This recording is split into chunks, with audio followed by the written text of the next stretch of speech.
আজকে ভাইয়ের সাথে খেলা দেখতে গিয়ে যে আমার সাথে এমনটা হবে আমি এটা কখনো ভাবতে পারছিলাম না। খেলা দেখতে যাওয়ার সময় খুব আনন্দ করে আমরা দুই ভাই চলে গেছিলাম খেলা দেখতে, কিন্তু আসার সময় ঘটে গেল এক অঘটন। খেলা দেখে আসার সময় কি ঘটেছিল সবকিছু শেয়ার করবো এই ভিডিওর মাধ্যমে। তা আপনাদেরকে আমি বলবো যে ভিডিওটা প্রথম থেকে শেষ পর্যন্ত দেখুন। তো চলুন বন্ধুরা, ভিডিওটা প্রথম থেকে শুরু করা যাক।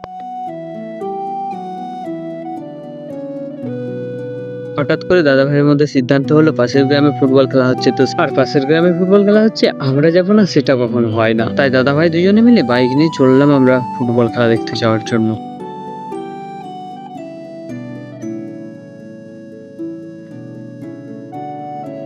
খেলা প্রায় শেষের মুহূর্তে, আর আমরা যাচ্ছি শেষ মুহূর্তের ফাইনাল খেলা দেখার জন্য।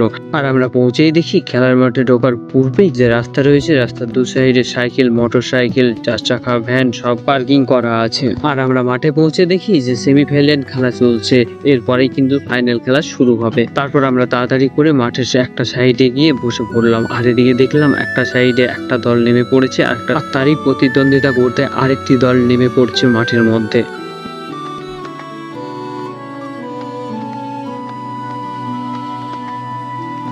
এদিকে সূর্যি মামা খুব তাড়াতাড়ি করছে অস্তে যাওয়ার জন্য, তাই আর বিলম্ব না করে রেফারি মহাশয় খুব তাড়াতাড়ি বাঁশি দিয়ে দিয়েছে খেলা শুরু করার জন্য।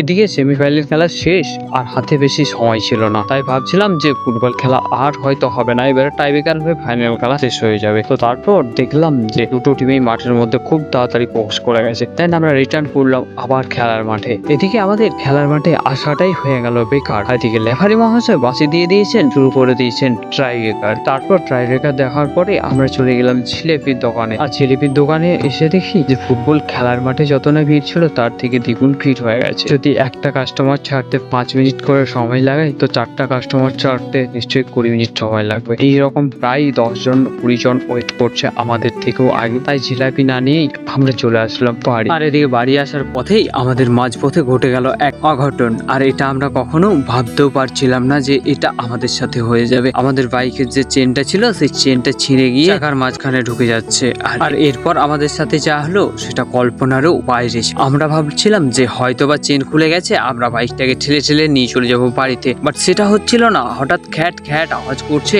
আর চাকা জাম হয়ে যাচ্ছে। কি আর এই হচ্ছে গাড়ির অবস্থা, গাড়ির চেন ছিঁড়ে গেছে, কি আর করা যাবে, নিয়ে যেতে হচ্ছে গাইস। চেন ছিঁড়ে গেছে, এইরকম আপনাদের কাজ হতে হয়েছে, অবশ্যই আপনারা ভিডিওর কমেন্ট করে জানাবেন, ঠিক আছে। আর দিকে বাড়ি এসে আমি অনেকটাই টায়ার্ড হয়ে গেলাম বাইক ঠেলে ঠেলে, যদিও আমি সম্পূর্ণ রাস্তাটা ঠেলেছিলাম না, ভাই নিয়ে আসছিল গাড়িটা। তো যাই হোক বন্ধুরা, আজকের ভিডিওটা আমরা এখানে শেষ করলাম। জানি না আপনাদের ভিডিওটা কেমন লাগবে, যদি ভিডিও ভালো লেগে থাকে তো অবশ্যই ভিডিওতে একটা লাইক দিয়ে যাবেন। আর হ্যাঁ, এরকম কার কার সাথে মাঝপথে গাড়ি খারাপ হয়েছে তো অবশ্যই কমেন্ট করে জানাতে ভুলবেন না। চলো বন্ধুরা, আজকের মতো বাই বাই, দেখা হচ্ছে নেক্সট কমেন্ট ভিডিওতে। ততক্ষণের জন্য আপনারা সবাই ভালো থাকবেন।